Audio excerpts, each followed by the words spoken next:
Hello students, my today's topic is research problem and its related issues. The first and most important step in any research is to identify and delineate the research problem. That is what the researcher wants to solve and what question he/she wishes to answer. A research problem may be defined as an area of concern, a gap in the existing knowledge, or a deviation in the norm or standard that points to the need for further understanding and investigation. So, in nutshell, we can conclude about the problem is that problem is any interrogative statement, because problem is always written in a question form. What is the relationship between IQ and performance? What is the relationship between speed and accuracy? So, problem is always an interrogative statement. So, if we conclude on the basis of the above description of the problem, we can say that problem is always an interrogative statement that exhibits the relationship between two or more than two variables, and it must be workable. So, on the basis of this, we can say that there are certain characteristics of good research problem. First, it should be clear, it should be specific, it should be answerable, it should be significant, and it must specify relationship between two or more than two variables. So these are the prime characteristics of the good research problems, and I will explain them one by one as I will proceed my lecture. Now, what are the different sources of a research problem? First, we can get some knowledge from different type of journals and books, from expert opinions. We can consult students, guardians and teachers also, and social changes and innovations, and from different case studies. What are the social changes which can give us idea about forming a research problem? For example, if we want to seek the opinion of a student towards women empowerment, we can have the research problems of uh, what class of students, or what category, or what socioeconomic status of students having that particular opinion on the topic of women empowerment. So social changes are very important as far as framing a good research problem is concerned. And the next question arises about the problem. When does a problem arise? The first condition is that when there is a gap in the previous literature. Previous literature क्या होते हैं? जो हमें उस specific variable के बारे में पहले जो काम हो चुके होते हैं, उनमें जब गैप होता है, gap in the sense when some aspects of that particular variable has not been explored, then there is a gap in the previous literature. For example, if we are concluding that speed and accuracy are inversely related, but the factors behind this are not clarified, why this happens, why speed deteriorates the accuracy and vice versa. So when there is a gap in the previous literature, we want to fill that gap through our research problem, through our researches, and for that we form a research problem which can fill the gap in the previous literature. Second is when there is contradictory finding. When researches done in the same field are not consistent, a problem to settle the controversy is manifested. For example, एक study आपको ये बता रही है कि there is a clear relationship, there is a inverse relationship between speed and accuracy. कुछ studies आपको बता रही हैं कि there is a positive relationship between speed and accuracy, और कुछ स्टडीज़ बता रही हैं कि there is no relationship between speed and accuracy. So variables are the same but the findings are different. So when this type of contradiction occurs in the previous result, need occurs of further investigating in that particular area to solve this controversy. तो हम वो एक problem frame करते हैं और उसको study करते हैं अपनी रिसर्च के थ्रू, और हम कंक्लूड करना चाहते हैं कि what are our finding, what are the finding of my study, कि स्पीड एंड एक्यूरेसी में what type of relationship exist between these two variables. तो जब कॉन्ट्राडिक्टरी फाइंडिंग्स होती हैं तब भी हम उस कंसिस्टेंसी को ऑब्टेन करने के लिए रिसर्च प्रॉब्लम्स फ्रेम करते हैं। Third is unexplained information. A fact which exists in isolation from the rest of the knowledge demands an explanation. मतलब एक स्टडी के रिजल्ट्स हमने कंक्लूड कर दिया, सपोजिंग हमने ये कंक्लूड कर दिया कि males are more aggressive, that is in isolation. क्यों एग्रेसिव होते हैं, किन एरियाज़ में एग्रेसिव होते हैं, that is not at all explain. तो अगर हमारे पास अनएक्सप्लेन्ड इन्फॉर्मेशन है, we are having certain facts but the causes behind that facts are not being explained by the researcher, then we also try to explain the causes of that particular facts. तो ये 3 आपके reasons होते हैं जिनकी वजह से problem emerge होती है, कि जब गैप होता है प्रीवियस लिटरेचर की फाइंडिंग्स में, जब कॉन्ट्राडिक्टरी रिजल्ट्स होते हैं, और जब जो इन्फॉर्मेशन आई है, जो रिजल्ट्स आए हैं, उनका एक्सप्लेनेशन नहीं होता है कि अगर इस टाइप के रिलेशनशिप आए हैं तो उनके बीच में क्या रिलेशनशिप है और ऐसा क्यों होता है। Now there are certain steps in formulating a research problem. First step is contextualize the problem. So put the problem in context. What do we already know? The problem statement should frame your research problem in its particular context and give some background on what is already known about it. जो problem हम proceed करना चाह रहे हैं, कि जैसे अगर मान लीजिए हम ये जानना चाहते हैं कि what is the difference between aggression of males and females, तो उसमें हम उसको कॉन्टेक्चुलाइज करने के लिए हम उसको स्पेसिफाई करेंगे कि what do we mean by aggression and what is our previous knowledge about this topic. तो इस कॉन्टेक्स्ट में मतलब हमारी उस चीज़ से रिलेटेड क्या नॉलेज है और इससे रिलेटेड हम क्या फर्दर फाइंड आउट करना चाहते हैं, इसको कॉन्टेक्चुलाइजिंग ऑफ प्रॉब्लम बोलते हैं. Second is identifying areas of interest. Describe the precise issue that the research will address. What do we need to know, मतलब जो हमारी रिसर्च होगी उसमें हम क्या जानने की कोशिश कर रहे हैं. मतलब अगर हम एग्रेशन जानने की कोशिश कर रहे हैं तो we should also conceptualize and define our basic concept. What is the meaning of aggression and what type of aggression we are going to explore, because there are various forms of aggression: positive aggression, negative aggression, formal verbal aggression, non verbal aggression. तो किस type के aggression को हम explore करना चाह रहे हैं, क्योंकि अगर हम जब टाइप्स ऑफ एग्रेशन पे जाते हैं तो इसमें जेंडर डिफरेंसेस ऑब्वियस हैं होने. कुछ जो एग्रेशन होते हैं मेल्स में ज़्यादा होते हैं, कुछ फीमेल्स में ज़्यादा होते हैं. तो we should identify area of interest, what we are going to research in our study.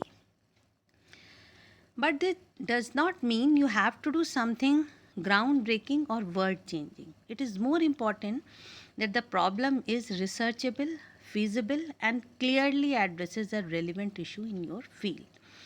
मतलब हम क्या जानना चाहते हैं, क्या नीड है, उसके अलावा भी जो हमारी प्रॉब्लम होती है वो हमारी जनरल लाइफ से ही ओरिजिनेट होती है, और उसके लिए हमारी प्रॉब्लम का फ्रेमवर्क ऐसा होना चाहिए कि वो वर्केबल हो, उसका आंसर पॉसिबल हो, और वो किसी रेलिवेंट इशू को एड्रेस कर रही हो. क्योंकि प्रॉब्लम तो कई टाइप की हो सकती हैं, but the problem we are going to study, if it is not contributing significantly to the existing body of research, then that research is good for nothing.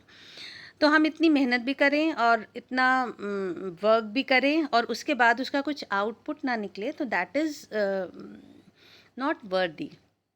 So at the first step itself, we have to identify a researchable, workable, and relevant problem related to that particular area. Step third is show why it matters. That is the significance of the problem. The problem statement should also address the relevance of the research. Why is it important that the problem is solved? अगर जो हमने example दिया aggression वाले, तो कि अगर हमें ये पता चल जाए कि which type of aggression is found to be more among females and which type of aggression is found to be more among boys.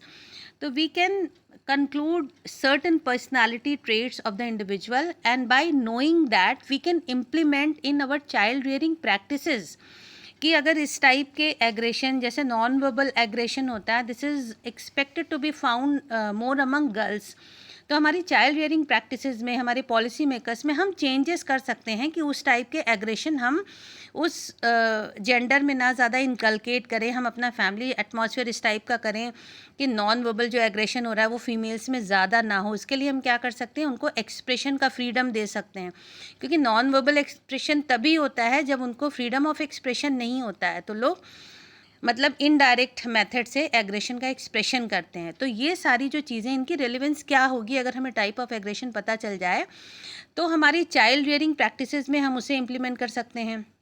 हम उनके जो वैल्यूज़ जो उनकी पर्सनालिटी में इनकलकेट कर सकते हैं, उन्हें चेंज कर सकते हैं कि that particular thing is harming the personality of the individual in the long run. So these are all the relevance of your problem in that particular area. So you should definitely identify the relevance of your problem you are going to study for the future researches. Step 4th is set your aims and objectives. Finally, the problem statement should frame how you intend to address the problem. Your goal should not be to find a conclusive solution, not to seek out the reason behind the problem and purpose more effective approaches to tackling or understanding it. तो आपकी problem क्या है, आपका M उसको identify करने के लिए होना चाहिए, और उस आइडेंटिफिकेशन से आपको क्या फ़ायदा मिल रहा है, आपके प्रॉब्लम की रेलिवेंस कितनी बढ़ रही है और वो क्या कंट्रीब्यूट कर रही है, इसके ऊपर एम करना चाहिए. 5th is dissecting the broad areas of research. जो ब्रॉड एरिया लिया, जैसे हमने aggression is the broad area and dissect कर रहे हैं, तो we are specifying the particular sub dimensions of the aggression we are going to focus upon. Raising research questions. Research questions क्या क्या हो सकते हैं, उस पर्टिकुलर एरिया से रिलेटेड वो रेज करने होते हैं. Formulating objectives, set the objectives of the research, what will you do to find out, and finally doing double check. Double check में क्या होता है कि एक बार हम उसे फिर से रिवाइज कर लेते हैं. बहुत बार ऐसा होता है कि हम आइडेंटिफाई कुछ करना चाह रहे हैं, लेकिन जब उसे हम डाइसेक्ट करते हैं, तो डाइसेक्ट करते करते जो हमारा बेसिक पर्पस होता है वो कहीं ना कहीं हम स्किप कर देते हैं.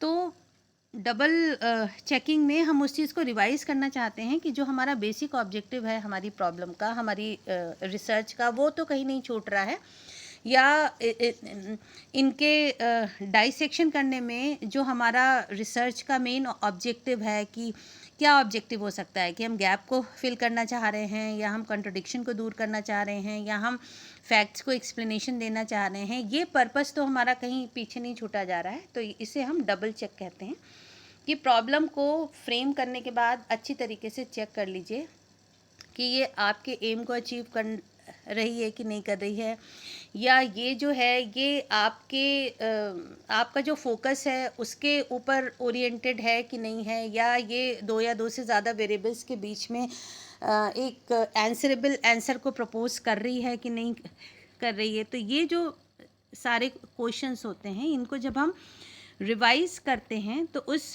रिवीजन की प्रोसेस को हम डबल चेक करते हैं. स्टार्टिंग में मैंने आपको ये बताया था कि जो प्रॉब्लम होती है इसकी बहुत सारी कैरेक्टरिस्टिक्स होती हैं. जैसे इट शुड बी क्लियर.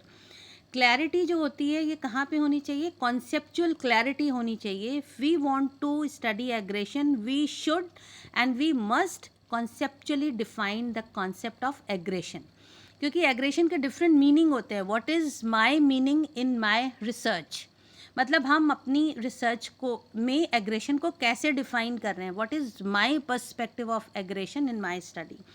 तो it should be very clear. So problem should be very conceptually clear.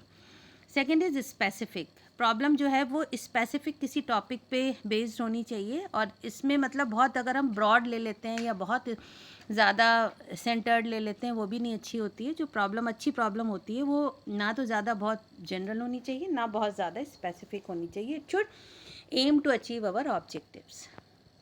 Answerable.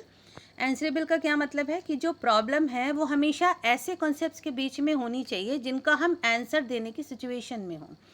जैसे मान लीजिए कुछ बहुत अच्छे और बहुत इंटरेस्टिंग टॉपिक्स होते हैं जिन पे हम प्रॉब्लम क्रिएट कर सकते हैं, लेकिन वो आंसरेबल नहीं होती हैं, वो वर्केबल नहीं होती हैं। Supposing we want to study the effect of supernatural power upon the personality of the individuals. अब ये टॉपिक बहुत इंटरेस्टिंग है, लेकिन अब ये आंसरेबल है क्या, या हम इसके ऊपर वर्क कर सकते हैं? अगर हम ये जानना चाहते हैं तो हमें डेटा कहाँ से मिलेगा, सैम्पल हमारा क्या होगा, सुपरनेचुरल पावर्स को हम कहाँ से लाएंगे, किन मेथड से लाएंगे? तो in spite of fulfilling all the objectives of the problem, all the good characteristics of the problem, if this answerable dimension is not fulfilled, we won't be able to solve that problem. मतलब जो problem की characteristic है कि it is interrogative statement, तो interrogative है, it should explore the relationship between two और more than two variable, वो भी है, लेकिन ये स्पेसिफिक होनी चाहिए, स्पेसिफिक भी है, लेकिन ये आंसरेबल प्रॉब्लम नहीं है। This problem is not workable. तो प्रॉब्लम को फ्रेम करते समय हमें हमेशा ये ध्यान रखना चाहिए कि प्रॉब्लम हमेशा हमारी सेंटर्ड होनी चाहिए और ऐसी होनी चाहिए कि जिसका आंसर पॉसिबल हो through the process of research. It should be significant. Significant मतलब it should contribute to the existing body of research. जो हम काम कर रहे हैं वो ऐसा नहीं होना चाहिए जिससे कुछ फ़ायदा नहीं है। जैसे मान लीजिए हम ये एक्सप्लोर करने की कोशिश करें कि what is the relationship between A and B and what is the effect of that relationship upon the personality of certain individual. तो ये हमारी personal problem है. It is not going to contribute anything to the existing body of the research. तो problem significant होनी चाहिए, क्योंकि problem बहुत type की हो सकती हैं और काफ़ी वैरीड एरिया होता है इनका, लेकिन उन्हीं प्रॉब्लम का हमें सिलेक्शन करना होता है which can contribute significantly to the existing body of research.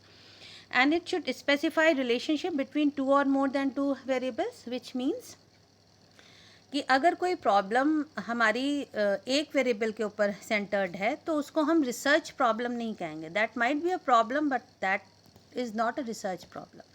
For example, if we say what is intelligence, this is a problem because it is an interrogative statement, but this is not a research problem. क्योंकि हम इसमें क्या explore करना चाहते हैं, IQ क्या होती है, इसका किसके साथ में रिलेशनशिप हम इस्टेब्लिश करना चाह रहे हैं, किन वेरिएबल्स के बीच में हम IQ का इफ़ेक्ट देखना चाह रहे हैं, या किन वेरिएबल्स का इफ़ेक्ट हम IQ पे देखना चाह रहे हैं. तो अगर IQ हम आइसोलेशन में स्टडी करते हैं तो it is not a good problem. It is a problem, but it is not a research problem. So a problem should specify relationship between two or more than two variables. Last में important precautions in selecting problems. एक problem को choose करते समय हमें क्या क्या precautions रखने चाहिए. A problem should avoid moral and ethical judgements in problem. Moral and ethical जो जजमेंट्स होते हैं हमें क्यों अवॉइड करना चाहिए, क्योंकि इनमें सोशल डिज़ायरेबिलिटी का कॉन्सेप्ट आ जाता है. सोशल डिज़ायरेबिलिटी क्या होती है, अगर मान लीजिए मॉरलिटी से रिलेटेड कोई भी क्वेश्चन है कि आपको क्या लगता है कि चोरी करना अच्छी चीज़ है, तो नेचुरली अगर हमें नहीं भी अच्छी चीज़ लगती होगी तो हम हाँ पे ही टिक करेंगे. तो ये जितने मॉरल और एथिकल जजमेंट्स वाले क्वेश्चंस होते हैं, या कोई ऐसी चीज़ें हैं जो हमारी वैल्यूज़ के अगेंस्ट आती हैं, जैसे कोई क्वेश्चन मान लीजिए एक्स्ट्रा मैरिटल अफेयर पे हो, तो उस पर हम सोशल डिज़ायरेबिलिटी की वजह से हमारी रियल ओपिनियन नहीं देंगे. इस वजह से a problem should avoid moral and ethical judgements. It must have a theoretical value. Number 3, availability of data. Data की अवेलेबिलिटी होनी चाहिए. हमें ऐसे सैम्पल का चुनाव करना चाहिए जो अवेलेबल हो. जैसे हमने अभी आपको सुपरनैचुरल पावर का एग्जांपल दिया था, तो if you want to do study on that sample, the data will not be available. Uniqueness of the problem. Problem हमारी यूनिक होनी चाहिए, क्योंकि अगर एक प्रॉब्लम को जो ऑलरेडी इतनी बार एक्सप्लोर हो चुकी है, जिसमें कोई गैप नहीं है, कोई कंट्राडिक्शन नहीं है, कोई अनएक्सप्लेन फैक्ट नहीं है, अगर उसी को हम एक्सप्लोर करते रहेंगे तो that problem will not be relevant. So the problem must be unique. It should B workable through the process of research होनी चाहिए, अदरवाइज हम किसी कंक्लूजन पे नहीं पहुंच पाएंगे. एंड ये देखना चाहिए कि इट इज़ सिग्निफिकेंट और नॉट. सिग्निफिकेंट और नॉट का वही मतलब होता है कि वेदर इट इज़ रेलिवेंट और नॉट. सिग्निफिकेंट अगर होगी तो it will definitely contribute positively to the existing body of research, और अगर सिग्निफिकेंट नहीं है तो it will contribute nothing, it will be good for nothing. So these are the important precautions in selecting problems, and in my next lecture I would tell you something about hypothesis. Thank you for now.